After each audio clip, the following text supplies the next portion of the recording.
Welcome to your online school Diksha, Class 10th Mathematics, Chapter 3 Pair of linear equation in two variable, दो चरों वाले रैखिक समीकरण युग्म। इंट्रोडक्शन, परिचय। प्यारे बच्चों, आज हम कक्षा 10 का चैप्टर नंबर 3 शुरू करने जा रहे हैं, जिसका नाम है pair of linear equation in two variable, दो चरों वाले रैखिक समीकरण युग्म। लीनियर इक्वेशन से आप लोग परिचित हैं। पेयर मतलब होता है जोड़ा, जिसको युग्म बोलते हैं। टू वेरिएबल, दो चर। तो अब हम ऐसे समीकरण पढ़ेंगे जो रैखिक होंगी और जिसमें दो चरों का प्रयोग होगा और उनका जोड़ा होगा। इसीलिए इस चैप्टर का नाम है दो चरों वाले रैखिक समीकरण युग्म। तो इसको समझने से पहले हम लोग एक उदाहरण की तरफ ध्यान देते हैं। उदाहरण के माध्यम से हम इसको अच्छी तरह समझ सकते हैं। तो उदाहरण कुछ इस प्रकार से है बच्चों कि दो बच्चे हैं, एक है राहुल और दूसरी है पिंकी। इनकी मम्मी ने इनको कुछ पैसे दिए, क्योंकि ये बच्चे जिद कर रहे थे कि हमको कैंडीज़ दिलाओ, मतलब हमको टॉफ़ी दिलाओ। तो इनकी मम्मी ने इनको पैसे दिए। ये दोनों दुकान में गए और वहाँ से ये कुछ कैंडी लेके आए, अपने साथ कुछ टॉफ़ियाँ लेके आए। तो मम्मी ने इनसे पूछा, जब ये वापस आए, राहुल से पूछा, तुम्हारे पास कितनी कैंडीज़ हैं, तुम्हारे पास कितनी टॉफ़ी हैं। तो राहुल ने स्पष्ट रूप से जवाब नहीं दिया। राहुल ने घुमा फिरा के जवाब दिया। पहला उसने जवाब दिया कि मॉम, मतलब मम्मी, हमारे पास कुल 6 कैंडीज़ हैं। पहली बात उसने ये बोली, ठीक। दूसरी बात उसने ये बोली, बच्चों, मेरे पास पिंकी से 2 गुना ज़्यादा टॉफ़ियाँ हैं। दो बातें उसने बोली। उसकी मम्मी ने उसे सीधा सीधा पूछा था कि तुम दुकान से कितनी टॉफ़ी लेके आए। तो राहुल ने दो जवाब दी मम्मी को कि हमारे पास हमारे पास कुल 6 कैंडीज़ हैं। और दूसरा जवाब उसने दिया कि मेरे पास पिंकी से 2 गुना ज़्यादा कैंडीज़ हैं। तो ये जो परिस्थिति बनी, इसको हम कैसे समीकरण के रूप में लिख सकते हैं, तो वो हम अब सीखेंगे। अब हमें ये बताना है कि उनके पास कितनी कितनी कैंडीज़ हैं, कितनी टॉफ़ियाँ हैं, कैसे पता लगे हमको। तो हम मान लेते हैं कि मान लीजिए राहुल के पास X टॉफ़ियाँ हैं, क्योंकि हमको क्लियर नहीं पता है, राहुल ने हमको क्लियर जानकारी नहीं दी है, लेकिन उसने हमको 2 चीज़ें बताई हैं। इसके माध्यम से हमको पहुंचना है कि राहुल और पिंकी के पास कितनी टॉफ़ियाँ हैं। तो मान लीजिए बच्चों, राहुल के पास X टॉफ़ी है और पिंकी के पास Y टॉफ़ी है। क्योंकि हमको नहीं पता है तो हमने X और Y मान लिया। अब जो उसने हमको बोला उसके द्वारा हम समीकरण बनाते हैं। सबसे पहले राहुल ने बोला, पहली बात तो ये बोली थी, लेकिन हमने इसको लिया है, आप कुछ भी ले सकते हैं।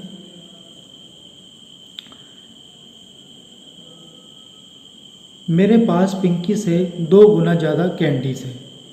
तो राहुल के पास कितनी टॉफ़ी हैं, हमने X मान ली। उसने बोला मेरे पास जो टॉफ़ी है वो क्या है, वो पिंकी से 2 गुना ज़्यादा है। पिंकी के पास कितनी कैंडीज़ थी, Y।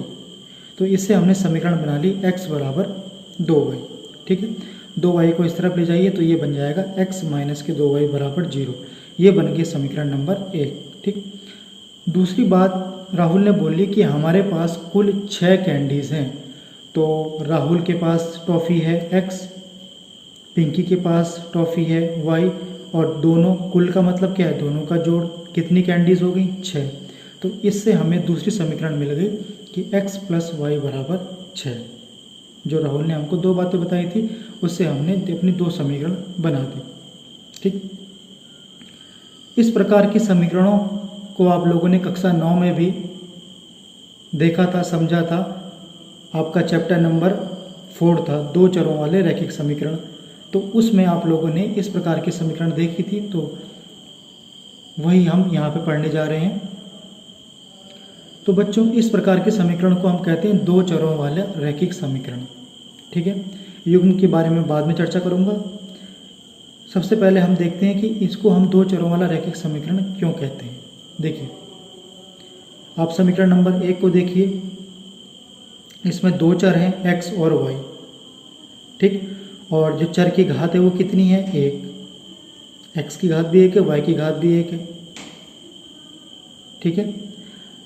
तो इस प्रकार के समीकरणों को हम कहते हैं दो चरों वाली रैखिक समीकरण, ठीक। समीकरण नंबर 2 को भी देखिए, x + y = 6, दो चर प्रयोग हो रहे हैं x और y, और उनकी घात कितनी है, 1 1, ठीक। और इसको आप ऐसे भी लिख सकते हैं कि x + y - 6 = 0, कोई फर्क नहीं पड़ा, इसको ऐसे लिख सकते हैं। तो दो चरों वाला रैखिक समीकरण हम कहते किसे हैं। कक्षा 9 में आप लोगों ने पढ़ा था कि जिन समीकरणों को ax + by + c = 0 के रूप में लिख सकते हैं उसको हम कहते हैं दो चरों वाला रैखिक समीकरण। देखिए, हमने समीकरण नंबर 2 को बना दिया, इसमें दो चर प्रयोग हो रहे हैं x + y - 6 = 0, तो ये बन गया आपका ax। यहाँ पे x का गुणांक क्या होता है, a, तो यहाँ पे 1 है, ये बन गया ax + के by, y का गुणांक यहाँ पे 1 है, + c = 0, चर यहाँ पे क्या है, -6। तो जिन समीकरणों को बच्चों हम, ये उसका व्यापक रूप है दो चरों वाला रैखिक समीकरण का, कि जिन समीकरणों को हम ax + by + c = 0 के रूप में लिख सकते हैं उसको हम कहते हैं दो चरों वाला रैखिक समीकरण, ठीक है। जहाँ a, b और c वास्तविक संख्याएं हैं, ये a, b, c, और a और b दोनों शून्य नहीं हो सकते हैं। a और b दोनों शून्य नहीं हो सकते हैं। क्यों नहीं हो सकते हैं, क्योंकि ध्यान से देखिए, यदि यहाँ पे a 0 बन गया तो ये वाला पूरा 0, तब आपके पास बचेगा by + के c, तब ये बन जाएगा आपका एक चर वाला रैखिक समीकरण। दूसरा चर तो 0 हो चुका है ना, ठीक। तो इसीलिए कहते हैं कि a और b दोनों शून्य नहीं हो सकते हैं, दोनों ये शून्य नहीं हो सकते हैं, ठीक। और इसी चीज़ को हम ऐसे भी लिख सकते हैं a² + b² ≠ 0, क्योंकि जब दोनों ही 0 नहीं है तो उनका स्क्वायर कर लीजिए, उनको आपस में जोड़ लीजिए, वो भी 0 के बराबर नहीं आएगा। वैसे तो बात यही है, एक ही बात है, चाहे आप ऐसे कह लीजिए कि a और b दोनों की बात कर रहा हूँ मैं, ≠ 0, या आप इनके स्क्वायर का वर्ग करके इनको जोड़ दीजिए, ऐसे भी लिख सकते हैं आप a² + b² ≠ 0। ये ज़्यादा मानक होता है गणित में, इसलिए इसको हम लिखते हैं। लेकिन कक्षा 9 में आपने इस प्रकार की समीकरण भी देखी थी, y = 2, क्या हम इसको दो चरों वाला रैखिक समीकरण कह सकते हैं। देखिए, अभी देखने से तो ये लग रहा है कि इसमें केवल एक ही चर है, ठीक। ऐसे भी आपको समीकरण मिल सकते हैं, देखने से तो ये लग रहा है कि एक चरों वाला रैखिक समीकरण है, लेकिन इसको हम कैसे लिख सकते हैं, इसको हम देखिए ऐसा भी लिख सकते हैं कि 0 × x + 1 × y और -2 = 0, 2 को बराबर किस तरफ लिया है। इसी चीज़ को हम ऐसे भी तो लिख सकते हैं, कोई फ़र्क पड़ा सवाल में, कोई फ़र्क पड़ा। देखिए, ये तो पूरा का पूरा पहले से ही 0 है, लेकिन हमने ऐसे इसलिए लिखा है कि जिससे हम इसको दो चरों वाला रैखिक समीकरण बना सकें। देखिए, इसमें दो चर आ चुके हैं x और y। तो अभी आप कहोगे सर अभी तो आपने ऊपर बोला है कि a और b दोनों शून्य नहीं हो सकते हैं। तो बच्चों, मैंने ये बोला है कि ये दोनों शून्य नहीं हो सकते हैं, कोई एक तो शून्य हो सकता है, कोई एक तो शून्य हो सकता है। जैसे आप देखिए, यहाँ पे जो x वाला जो चर था वो यहाँ पे नहीं था, लेकिन हमने इसको ऐसे बना लिया, ठीक, इसको हमने इस रूप में बना लिया।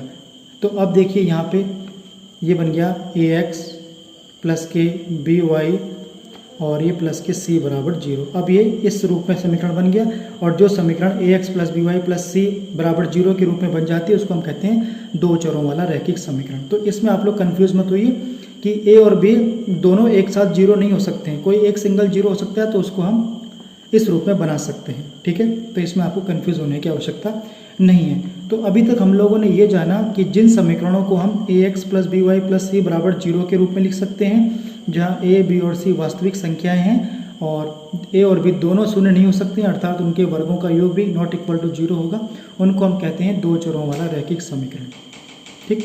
अब यहाँ पे ये युग्म की बात आई है, तो युग्म का मतलब क्या होता है, जोड़ा। कि जब आपको इसी रूप में दो समीकरण मिल जाए, जैसे हमें ऊपर वाली कंडीशन में मिली थी, राहुल और पिंकी वाले केस में हमको राहुल ने दो बातें बोली थी, तो उससे हमने ये दो समीकरण बना ली। और ये दोनों समीकरण ax plus b y plus c बराबर 0 के रूप में हैं और दो समीकरण है, जोड़ा बन रहा है, तो इसको हम कहते हैं दो चरों वाला रैखिक समीकरण युग्म।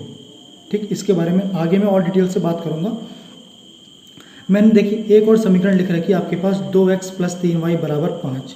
ठीक, केवल मैंने एक समीकरण लिखी है, 5 को मैं बराबर के इस तरफ लाया तो ये ax plus b y plus c बराबर 0 इस रूप में समीकरण है, तो इसको मैं कहूँगा दो चरों वाली रैखिक समीकरण, क्योंकि इसमें दो चर प्रयोग हो रहे हैं और चर की घात कितनी है 1, तो इसको हम कहेंगे दो चरों वाला रैखिक समीकरण।